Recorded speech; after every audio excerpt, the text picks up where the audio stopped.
What are the position battles coming for the Indiana Pacers in training camp, and what should be important for the Pacers in determining who wins which battle? We'll break it all down today before talking about the latest Pacers news on the Locked On Pacers podcast. You are Locked On Pacers, your daily Indiana Pacers podcast, part of the Locked On Podcast Network, your team every day.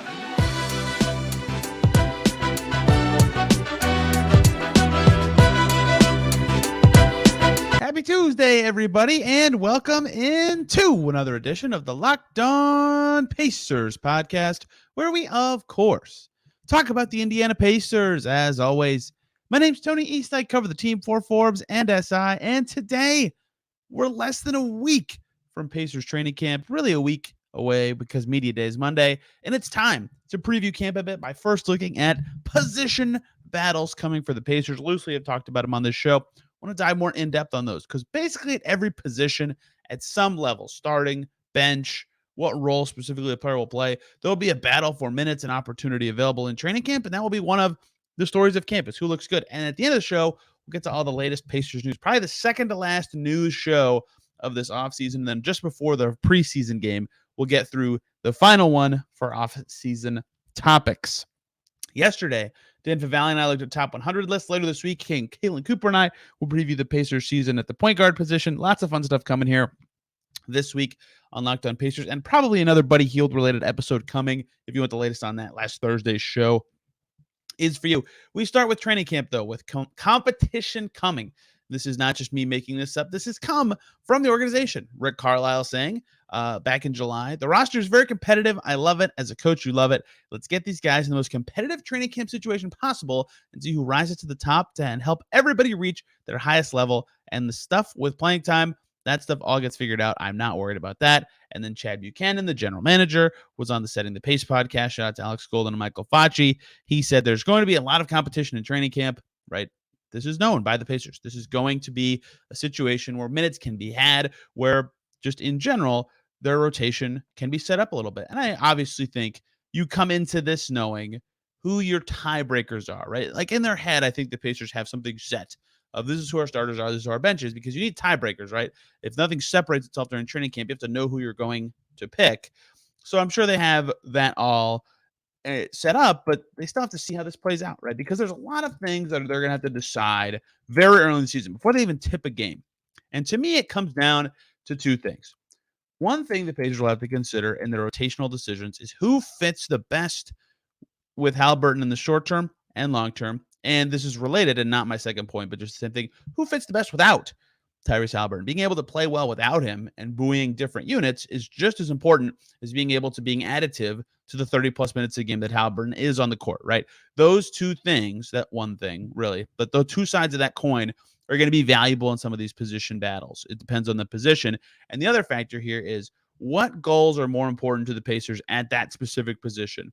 The short-term success that they have defined this year, right? Lots of players talking about making the playoffs, or the long-term success of the Pacers, who had an offseason that still looks long-term focused despite the team getting better, right? For example, we'll talk about these two positions, but at the backup center spot, where it's Daniel Tice versus two younger bigs, right? That's more about the objectives goal. If they're trying to win this year and they see that gap is kind of large in terms of talent, Tice should be the backup center. But if they're looking long-term or they value that more than that talent gap, then they should play one of the young bigs. And then at some of the other positions, there'll be the elements of, the Tyrese Haliburton part of this, right?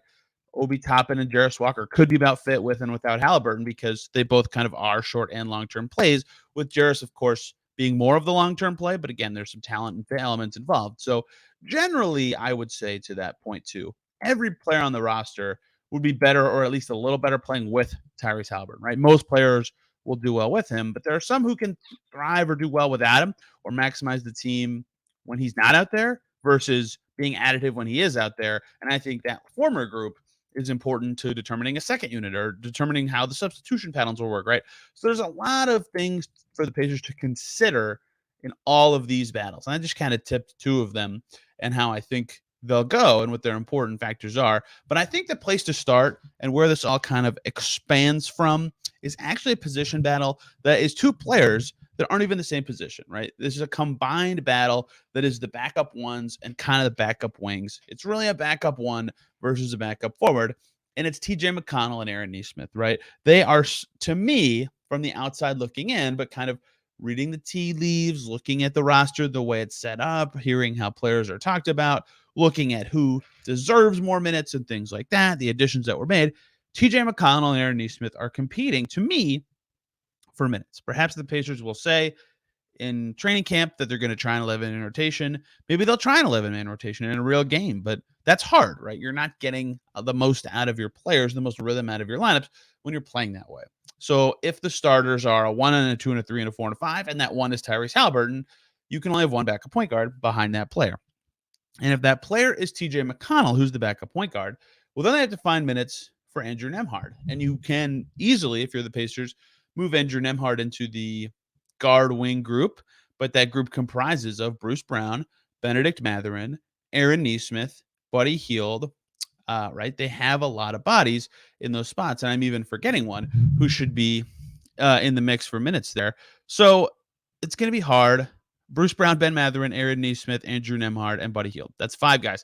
Okay, sorry. I don't know who I forgot there, but either way, there's a lot of names in that mix, and Nembhard should be playing no matter what, even if he's not the backup one. He started on the wing a lot last year, and the Pacers really liked what he gave, and he can take a step forward. He can do a lot of stuff that's valuable to the Pacers. So if he's not playing backup one, he's going to be in that wing mix. He's going to play. Andrew Nembhard's going to be in the rotation. So because Nembhard is non-negotiable if you're the Pacers, you can only choose between one of Nesmith and McConnell if you're the Pacers, because you're not cutting Buddy Hield in rotation. Of course, his long-term future is questionable with the franchise after some reporting last week, but he's too good, and making him play and enhancing his value to both your team and other teams is important. Mather is one of the most important players long-term for the franchise, and Bruce Brown, they just gave him much money, and he's probably going to play a lot.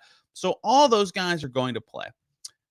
And so that leaves Nesmith and McConnell fighting for the last spot, right? If you view it as, 2 guys in each spot, a starter and a bench player for the 1 and 2 and 3, the 2 spot, let's just say, is Mathurin and Buddy Hield. The 3 spot is Bruce Brown and either Nembhard or Nesmith. And then backing up Tyrese Haliburton is either McConnell or Nembhard. And one of the 2 that has Nembhard as a decider has to be Andrew Nembhard. So that's a lot of hubbub to say.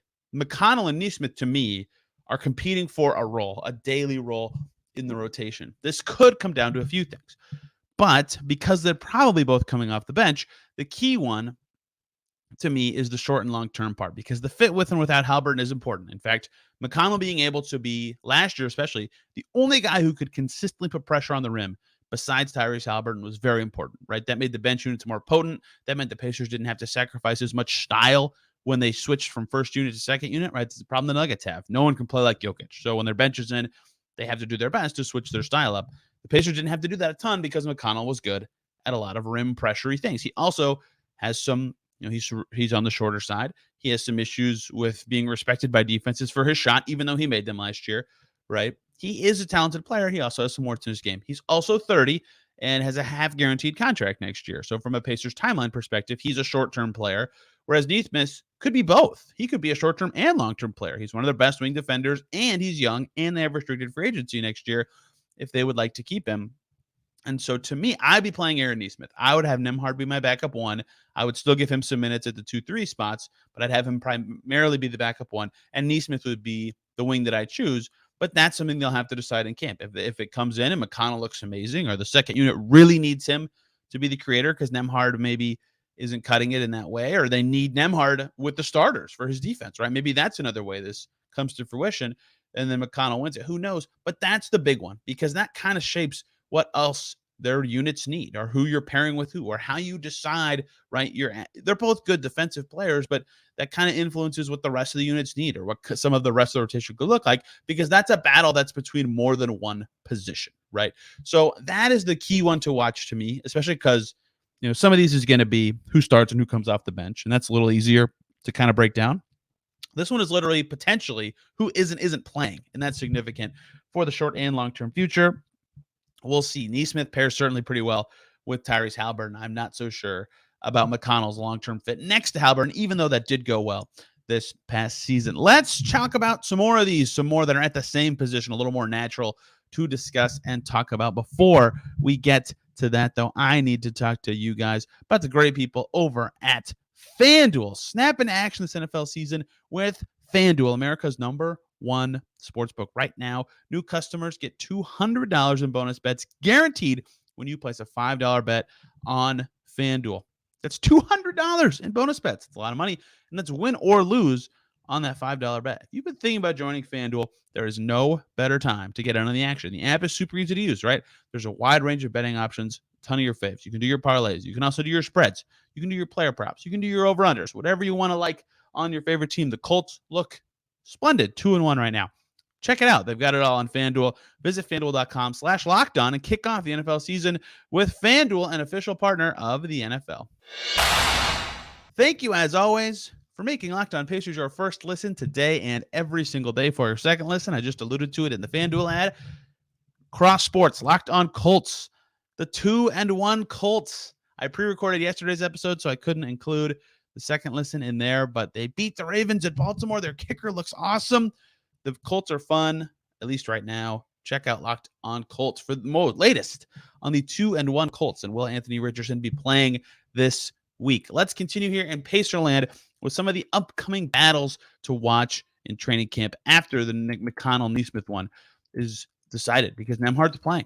And the question is where and how much and at what positions. On the wing, I think where Nembhard could be playing some of his minutes.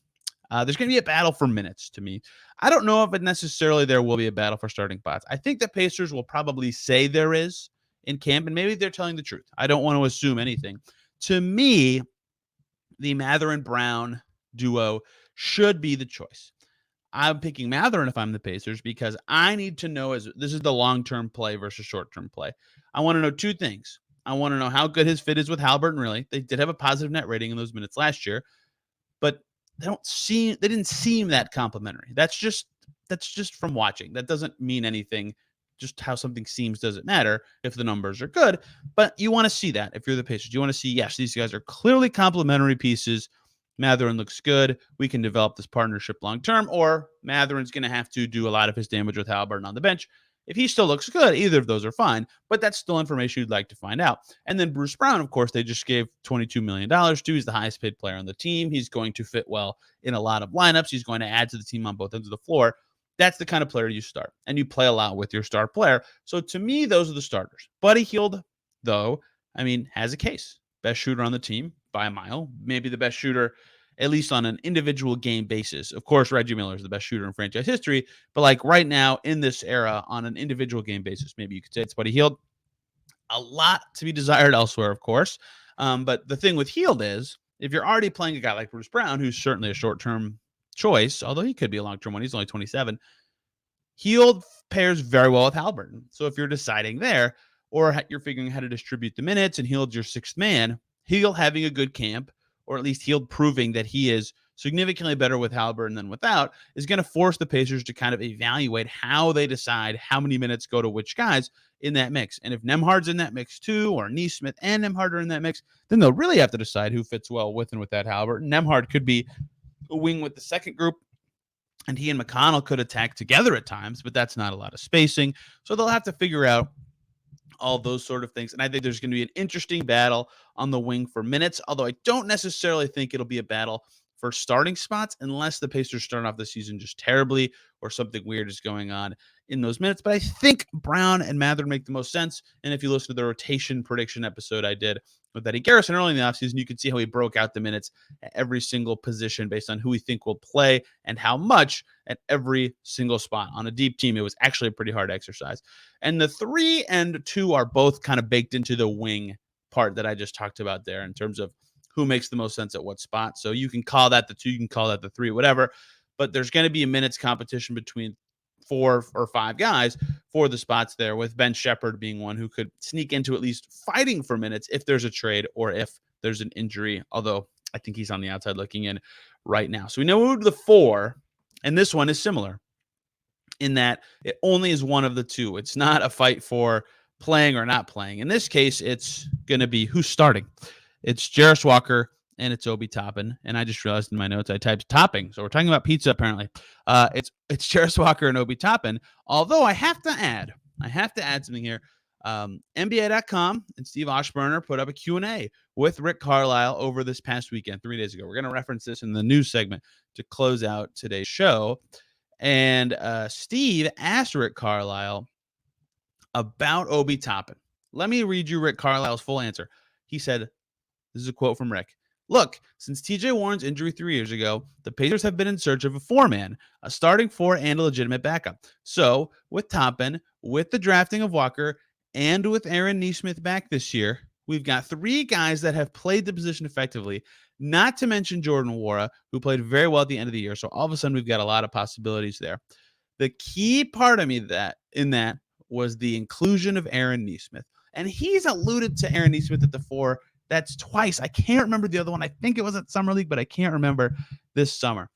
And so if he's playing the four, Kalen Cooper and I have talked about this on the season previews a little bit. Does that mean Jarace Walker plays some five? Is that the only way that's possible? If Aaron Nesmith is playing some four, that is another way that TJ McConnell could be playing. But then the backup five gets really complicated and confusing, which we'll talk about in a second. But him sneaking Nesmith in there, he got Jordan Nwora in at the end, and that is telling also. But I thought that was noteworthy enough that I wanted to bring it up here. I'm not saying Nesmith is going to play the four or that he should play the four more than the three. I think he's better cast at the three, but given the Pacers roster, there is merit to that. As it stands right now, as I look at it from my current view, I think it should just be a purely even split of the minutes between Jarace Walker and Obi Toppin. There's some short-term, long-term there. Obi Toppin is a long-term play, but he is also on an expiring contract. You have no idea how he fits with your team. Jarace Walker, certainly a long-term play. They just drafted him in the lottery. Toppin was a former lottery pick, of course, himself, but spent the first 3 years elsewhere. We'll see. I mean, he just got traded for 2 crappy second-round picks. We'll see what shakes out there. The big one here, though, could be the fit with, and the key part is without, Tyrese Haliburton. If Walker's playmaking looks good, especially without Haliburton, that would be noteworthy, although I have a feeling he's going to be more of a secondary creator, and that requires a good primary creator. We'll see, but that could be a big factor here, is that Toppin specifically looks like a guy who pairs very well with Haliburton, and Walker will too, but I think Walker could be slightly better without Tyrese Haliburton on the floor, and that could be important in determining who plays in what role. If I were running the Pacers, I would start Jarace Walker. I think developing him alongside Haliburton and Mathurin truly is something they should be exploring, and seeing what his defense can do next to Miles Turner. But starting Obi Toppin is totally defensible and not something that deserves any criticism. It's just not what I personally would do. And it could be a long-term play. If he fits fantastic with Haliburton in that unit and adds to everybody and is not subtractive, then great. That would be perfect for what they're trying to do. They'd, of course, be willing to pay him in that instance next year in restricted free agency. Bada bing, bada boom. So that's not, that position battle is just who's starting and how do they feel about that. And maybe Jarace Walker could slide to the 5 for a few minutes if they want to play Aaron Nesmith at the 4. And speaking of the 5, the final position here, Miles Turner is going to start. What's the backup situation there? Is it Jarace Walker? For the reasons I just said, and that would trickle down back to the first thing with McConnell and Nesmith. But if it's not Jarace Walker, who is it? And this one has less to do with Haliburton, significantly so, probably less than any other position, because Miles Turner is the starter. He's playing with Haliburton almost all the time of all the 5s. So this one's about the goals, the short-term goals and the long-term goals. Daniel Theis just had a wonderful summer with Germany. They won the World Cup. That's his second straight summer looking effective with the national team. He's a talented player. He's a great screener. He can make decisions with the ball in his hands. His jumper from the elbow is solid enough that he thinks about it. Guys think about defending him. That's a valuable player. That is important to have. There's a reason the Celtics signed him and then traded for him to get him back. There's a reason the Bulls signed him to a contract after he left Boston and also traded for him. There's a reason the Rockets gave him a bunch of money, right? Teams have in the past, and not that long ago, by the way, valued his skills. So he's the best backup 5 they have. There's no debate there, I don't think, anymore. And this time, unlike last summer, he's not injured, and the Pacers' goals are different. They're not a building team anymore. They want to take a step forward. But they still have long-term goals. They're still a young team. And Jalen Smith and Isaiah Jackson deserve some thought here. They've both been rocky and inconsistent. Smith had a wonderful close to 2021-22. Not as strong last year. He even admitted that himself with the shooting at the end of the season. Jackson is the flashes that make you go, yes, this is the guy they should invest in, and has some lowlights that make you question if he should be on the floor. So how do they decide if it's short-term or long-term there? It's tough to say. If Theis was so much better than the young bigs, perhaps it'd be an easy decision. But I don't know that talent gap is so big that they'll opt to play him instead. He's probably not on their timeline. for the similar reasons to McConnell earlier. He's on an expiring contract, and he's over 30 years old. So maybe that is also a factor here. I would play Isaiah Jackson myself. He gives them an element that no one else on their team does. But I think all three are justifiable choices. I don't know what the Pacers are going to do. I truly don't. It's very tough to decipher what they're thinking at that spot. And Jarris Walker could, of course, sneak into the mix, which would totally throw a wrench in it. And they would have three backup centers outside the rotation. So lots of battles for the Pacers to sort out. And truly, at every single position, who's the backup one, who's playing at the 2-3 and how much, who's starting at the 4, and who is the backup 5. Lots of questions that will be answered in training camp, and we'll learn a lot about the Pacers' priorities, not even necessarily from what they say, but from who they decide to put on the court. I'm really looking forward to seeing how all of that shakes itself out. One more segment here today. Time to get through the latest Pacers news. We've been doing this all summer. Usually it was attached to international play for all of August and earlier this month. Now, right here, I'll put it here. And then we'll do one more of these next week to close out the Pacers newsy bits. Next week, we'll see what we attach it to. But then they play a preseason game next weekend, not the coming one, but the one after. And then it's all hoops all the time. And I can't wait for that. But let's do one more Pacers newsy update episode to close out today's show. Thank you, as always, for making Locked On Pacers your first listen today and every single day. For your second listen, sounds like, I was gone all weekend on my final trip of the offseason. There's a lot more drama and hubbub about Dame and the Heat and the Raptors and all this stuff. So Locked On Blazers, Locked On Raptors, and Locked On Heat for the latest on a saga that never ends. It's very frustrating. We'll see where that ends up heading and how big, if at all, this trade ends up expanding. Sounds like from some reporting, it could get to as many as 3-4 teams. We'll see some reporting about Phoenix, even one outlet or two maybe mentioned the Pacers. The Jazz were involved in a few of them.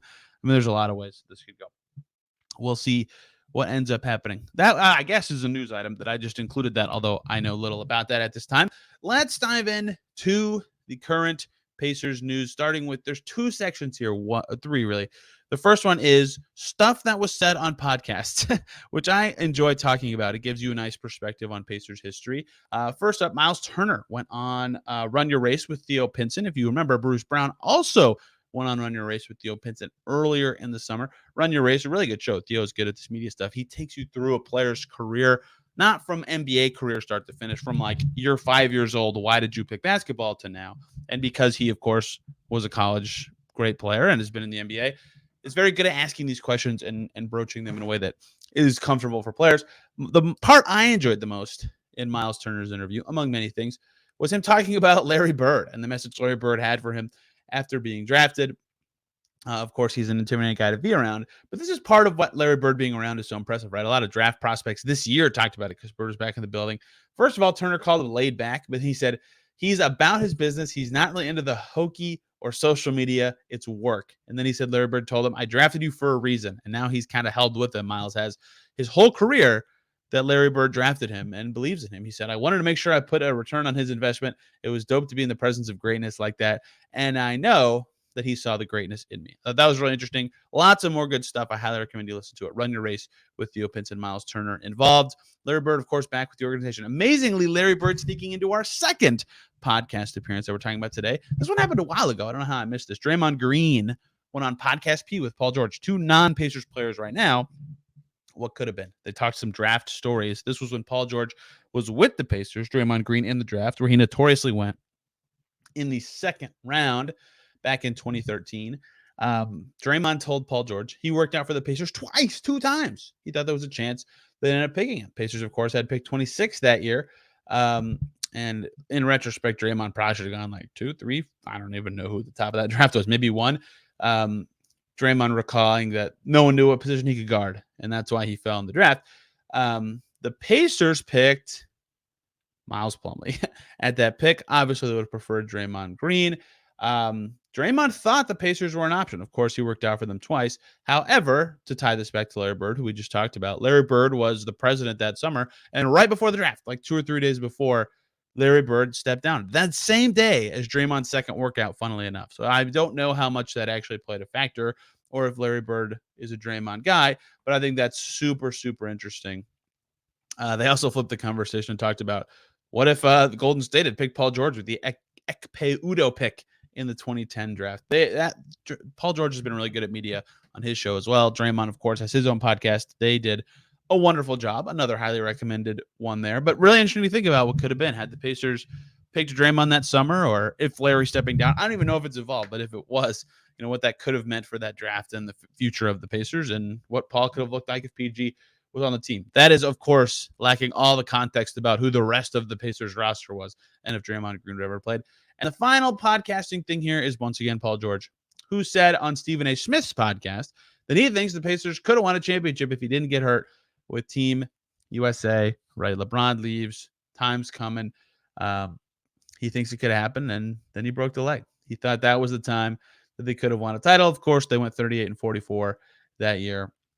When asked why he hasn't won a championship yet, Paul George said, I think the only thing I can answer that is just unfortunate events, and for me, it's been injuries. Every chance and opportunity that I've had since Indiana has fallen short because of an injury. Some of that is true. There's been a little bit more to it than that. I think Paul George knows it, but I do think it's interesting. He thought that team, coming out of 2014, by the way, could have won a championship because they never even got close to that level again. Of course, his injury was a big factor there.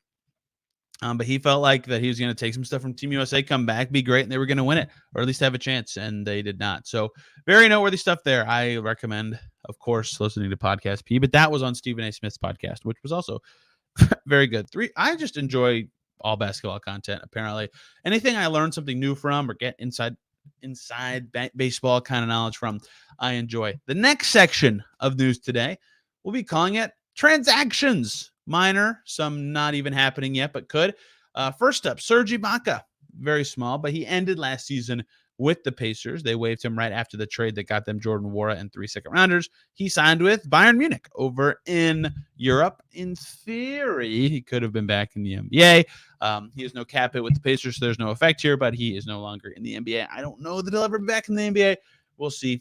But he did last play for the Pacers technically, so we'll squeak him in. And now we've talked about everybody who had a cap hit on the Pacers last year, except for Juwan Morgan, Nick Stauskas, and Malik Fitz, who got their cap hit stretched in the DeAndre Ayton stuff. And now we've talked about them too. None of them are in the NBA either.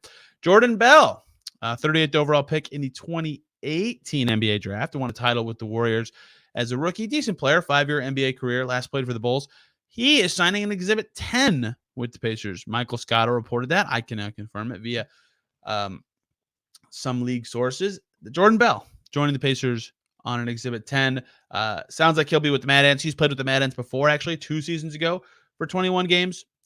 Quality player, at least a decent big man. We'll see if he actually gets with the Pacers for training camp or not, but it sounds like he'll be a leader with the Mad Ants. And I think the Mad Ants are going to end up having a pretty good roster this year. This isn't reporting. This is just me thinking and riffing. Like, they are all based in Indy now. Everything's there. Gabe York talked about how valuable that was to him last year. Not only are they using the Pacers facilities in general, they'll be playing in Cambridge, right? So if you play for the Mad Ants, you get a lot of NBA facility experience this season and a lot of actual NBA exec eyes on you just because of your proximity to the team. I think that could be valuable for guys trying to crack into the NBA. Jordan Bell joining the Pacers this season, at least for training camp. We'll see how that goes for him. The last one, transactionally, nothing has happened here yet, but Glenn Robinson III, many of you will remember him from the Pacers. His best career stints were with the Pacers. He had one half season with the Warriors. That was better. Wants to be back in the NBA, reported by a couple people. Scott Agnes with Fieldhouse Files, and GR3 was actually on Scott's podcast recently, if you want to listen to that. Michael Scotto with Hoops Hype, and Grant Afseth, who used to cover the Pacers over with Mavericks SI. GR3 says he has unfinished business. He would like to return to the league. He's worked out for the Warriors and Celtics so far. We'll see if he can make it back in the league. If he's a little younger, I think some teams would take a swing on him. He turns 30 next January, but we'll see. I think he's got to prove his value a little bit. He was a good player, though. I always was at least into him as a bench wing for a lot of teams, and a lot of NBA teams were into him as a bench wing until he came out of the league a few years ago. We'll see if anything happens there. Last news item there, Rick Carlisle, in the aforementioned interview with NBA.com, was asked about the in-season tournament. I like Rick Carlisle's perspective because when he joined the NBA, there were 23 teams in the whole league. They had imbalanced conferences. There was a best of 5 in the first round. And the salary cap rules were different. He's seen a lot of the league's evolution.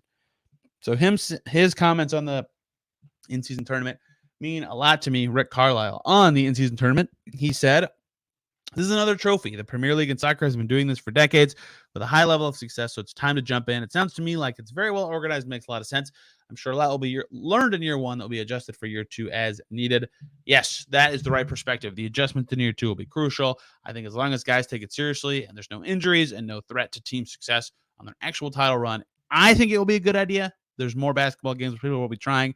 I'll enjoy it. We'll see how much it actually lands, but I liked Carlisle's perspective. I think it's going to be fascinating too. Like Jarris Walker will be the worst person to ask about the in-season tournament because his entire NBA career will have the in-season tournament involved. So guys like Carlisle and even some of the older Pacers will be, I think, a little more interesting to hear from when it comes to what this means for the season and all that sort of stuff. That is it for today's show and the news updates. We already have, amazingly, a few more news things to fit into the next show, but I either haven't written about them, haven't dove into them yet, or don't have enough to say on the show, but I will next week when we do our final news update of the offseason before it's really season time. As this week progresses, we'll see on topics. It depends on some events that could be happening this week in Pacerland, but in general, for sure, you're going to get the point guard position preview with Caitlin Cooper and probably another show with some Buddy Hield topics as well as in general veteran questions from the Pacers. Looking forward to breaking it all down. And then next Monday is Media Day. That one can be discussed. And there'll be a lot of topics surrounding the team. And then they're right into practice. So lots of stuff to talk about there as we get going on the Pacers season. October is right around the corner. Thank you guys a ton for listening today. Hope you had a fantastic weekend. I'm on Twitter at Tony R. East. This show is at Locked On Pacers. We will see you soon.